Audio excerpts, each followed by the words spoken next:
दिदीले चटपटे बनाइराख्नु भएको गाइज अघि नै मैले भिडियोमा चटपटे भनेको यही पसल हो दिदी यहाँ बनाइराख्नु भनेको 50 रुपैयाँको चटपटी र अमिलो हेर्नुहोस् चटपटेमा अब के हाल्नुहुन्छ हेर्नुहोस् यो हो बन्दा यसको केते बन्दा दिस इज बन्दा बन्दा अनि के हो बन्दा हैन बन्दा खुर्सानी चना हैन चना पनि छ गाइज अब काँक्रा काट्नुहुन्छ काँक्रा काँक्रा पिसी चपिङ काँक्रा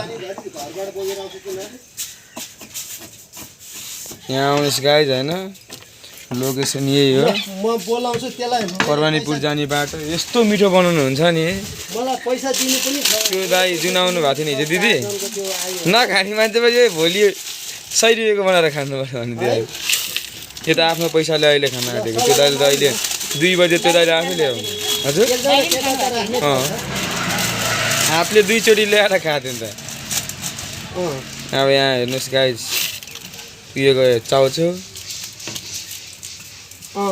चाउचाउको मसला गयो अब केटा त राख्नै पर्छ केटीको मात्रै भर गरेर काम हुँदैन फेरि बाबु त्यसपछि अब के जान्छ सल्लाह गर्न आउनु भोलि केटा हेर्नुहोस् ल ल कस्तो हेर्दै गन्धले नै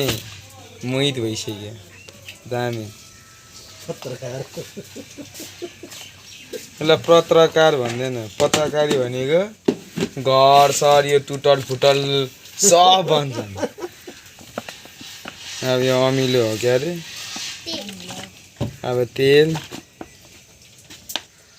त्यसपछि मसला अनि त्यसपछि थोरै हाल्नु न खासमा यो सस हुन्छ नि त्यति मिठै लाग्दैन गार्निसको काम भइरहेको अगाडि त्यो के नामै थाहा छैन फेरि त्यो लास्टतिर छैन दुईटा घर बनेको अहिले उतापट्टि छ नि एउटा सेतो घर त्यही घरमा गाइज हेर्नुहोस् बनिसक्यो बनाउने मान्छे चाहिँ यहाँ दिदी हुनुहुन्छ दिदीको छोरी पनि उहाँ हुनुहुन्छ बसिरहेको होइन अब चट्टा हाल्नुहुन्छ अनि चट्टा पारेर खाने अनि त्यसपछि भन्ने चटपटी कस्तो छ मिठो छ यति भन्दै